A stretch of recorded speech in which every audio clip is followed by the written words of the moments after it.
Em 1940, a Disney lançou uma adaptação de um conto infantil italiano que contava a história de um boneco de madeira que ganhava vida. 70 anos depois, a Disney traz de volta o Pinóquio, fazendo algumas adaptações na história de 1940 e que a gente pode usar para entender um pouquinho de desenvolvimento humano e como a gente aprende algumas coisas na infância. Eu sou Arthur Marra, estudante de psicologia, e nesse vídeo eu vou falar sobre o novo live action da Disney, Pinóquio.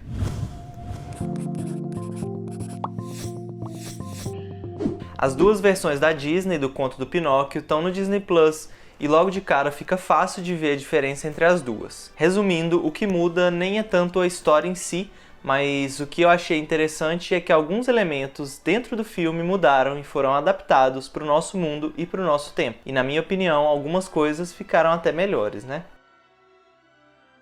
Além disso, o próprio filme de 1940 já adaptava a história original, escrita em 1883 por Carlo Collodi, As Aventuras de Pinóquio. Nesse conto, um menino feito de madeira encarava as consequências das malcriações que ele fazia.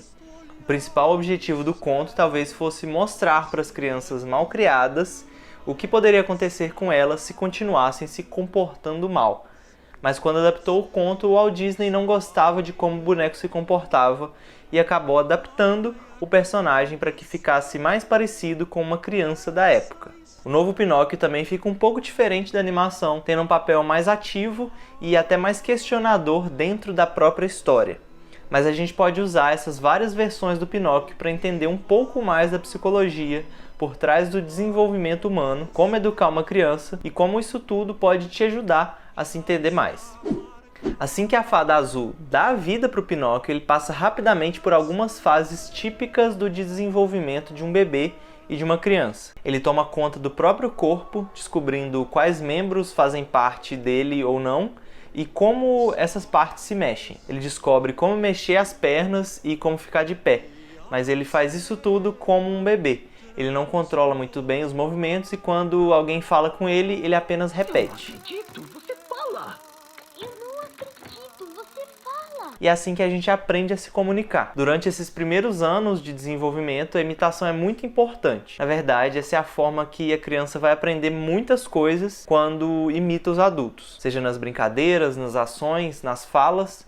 E para se comunicar é muito importante que os pais olhem para as crianças enquanto falam ou sinalizam, para que a criança possa aprender a pronúncia das palavras por meio da imitação do movimento dos lábios ou das mãos. E então a Fada Azul aparece para ajudar o Pinóquio, ela desfaz a confusão e ensina ele a falar com a sua mágica. Toda a aventura do Pinóquio começa quando a Fada Azul dá a oportunidade para o Pinóquio de desenvolver a sua consciência. Na verdade, quando eles falam de consciência, eles estão falando de moral, do que a gente considera certo ou errado. Assim como o Pinóquio, as crianças não têm uma moral que nasce com elas. O grilo falante faz o papel da consciência do Pinóquio, decidindo o que é certo e o que não é. Os pais que criam uma criança desempenham o mesmo papel. Durante a infância, as crianças estão se desenvolvendo fisicamente. Então o cérebro ainda não se desenvolveu completamente. Então também elas estão se desenvolvendo psiquicamente. E nessa fase, o nosso lado mais racional, o córtex pré-frontal, ele não se desenvolveu completamente. E por isso a criança precisa do apoio para que ela possa aprender. E como ela ainda não tem noção de certo e errado, o papel dos pais é o de dizer o que é certo e o que não é e ajudar a criança até ela desenvolver a moral por si própria. A consciência é temporária. Até o momento em que Pinóquio crie consciência própria. E como a Fada Azul diz, é preciso fazer o certo para se tornar um menino. A gente pode entender isso como uma etapa do desenvolvimento. Para se tornar um menino de verdade, o Pinóquio tem que provar que pode aprender como uma criança de verdade e aprender como deve se comportar. E talvez seja por isso que o filme deixa o final em aberto.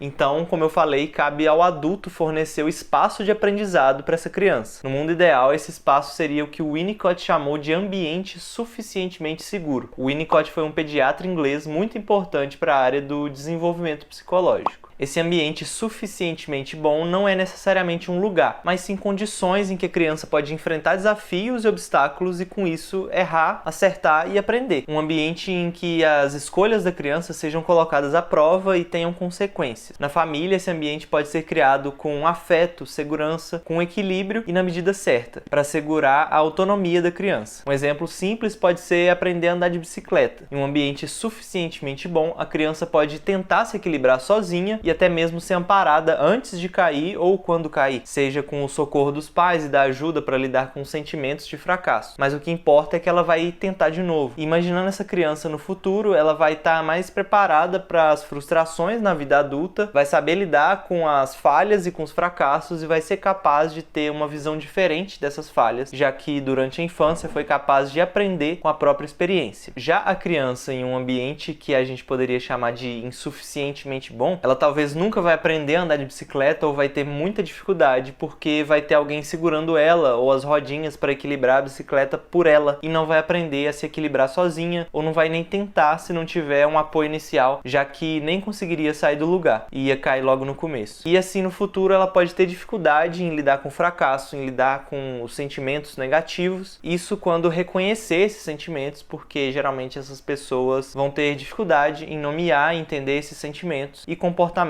causados por esse sentimento. Então, um ambiente dito suficientemente bom seria o equilíbrio ideal em que a criança teria facilidade para desenvolver a sua consciência e para aprender conceitos e habilidades. Eu já falei um pouco sobre o Winnicott aqui no canal, no primeiro vídeo de The Boys, e da teoria dele sobre o apego. E tem um canal que vocês já indicaram aqui nos comentários, que é o da Lisa Guerra, e em um vídeo ela usa o exemplo do Superman para falar da teoria do Winnicott. Sou muito fã do canal dela, então recomendo. Então a criança precisa ter um ambiente assim para se sentir segura e explorar, se arriscar e aprender. O papel do adulto é proporcionar esse ambiente e assegurar a criança nessa busca pelo desenvolvimento dela. Esse papel não cabe só aos pais, mas à sociedade e todos os espaços que essa criança pode estar. Justamente por estar em desenvolvimento, a criança não consegue lidar com seu potencial e os sentimentos o tempo todo. Cabe ao adulto ajudar a criança a lidar com eles, na medida certa, dando espaço e respeitando a criança. Ainda falando dessa questão dos sentimentos da criança e lembrando que o córtex pré-frontal ainda não está totalmente desenvolvido,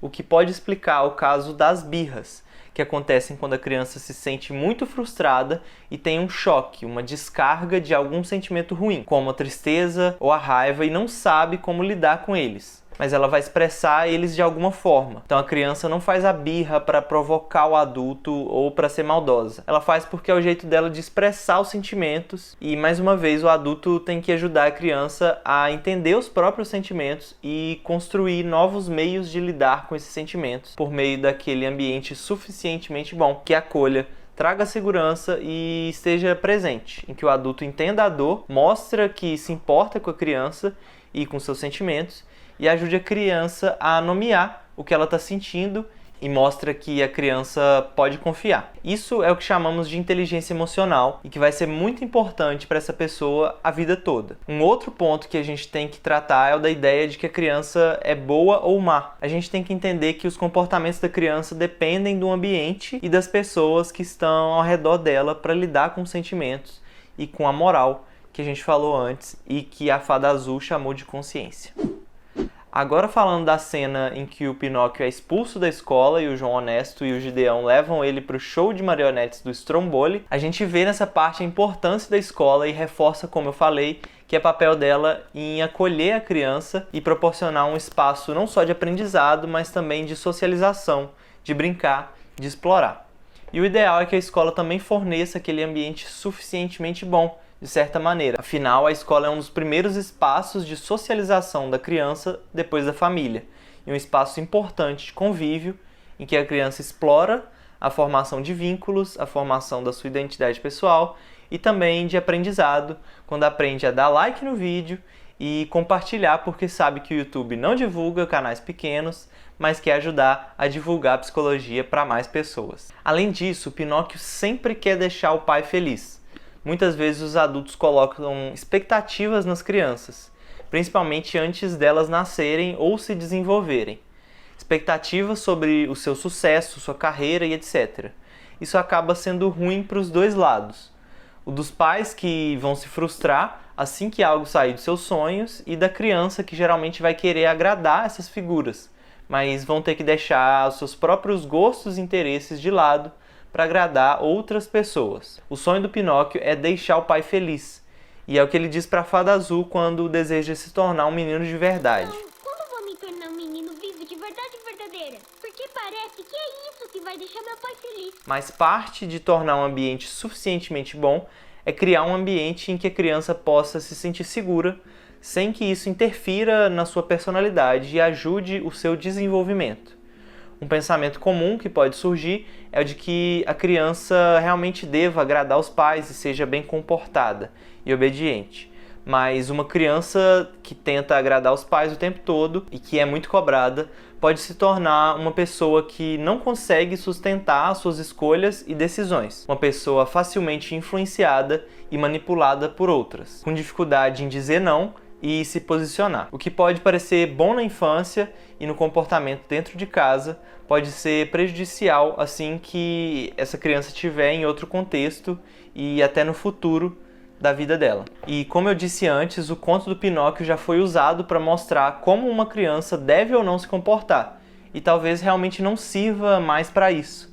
Mas esse artigo muito interessante mostra como o conto do Pinóquio foi usado em uma escola para ajudar as crianças a falar sobre os seus sentimentos, assim como outras histórias que a gente já falou aqui no canal. E se você quer ver como outras animações podem ser usadas para nos ensinar psicologia, você pode clicar nesse vídeo aqui.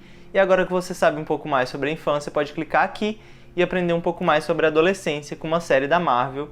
E se você gosta desse assunto, pode deixar a sugestão aqui nos comentários. Então, muito obrigado e até a próxima!